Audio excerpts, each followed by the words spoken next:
what we're working on over here today is it's a 62 Thunderbird. Our client brought it to us. Body was all together. He went ahead and removed the motor, transmission, most of the driveline out of it. And where we're at in the process right now is that we've taken all the parts off. We've had it media stripped back down to bare metal, and we have it epoxied right now.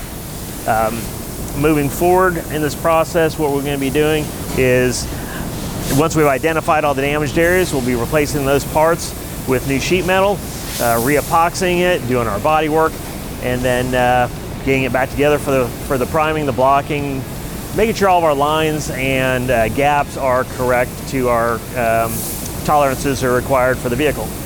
What we've done recently is replace both the driver's side and passenger side front floor pans.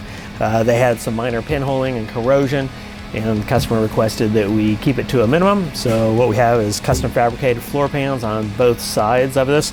It's been plug welded around the perimeter, and then we've also bonded it with the 3M 8115, which adds corrosion protection as well as structural adhesive properties.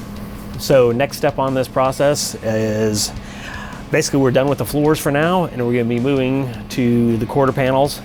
We have started trimming those out to determine what needs to be done, and we'll be replacing both the lower outer section and trunk floor extension panels.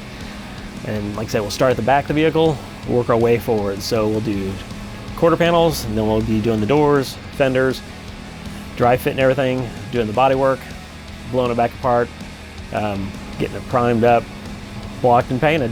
So stay tuned.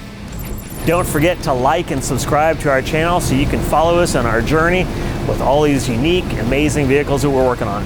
Thanks for watching.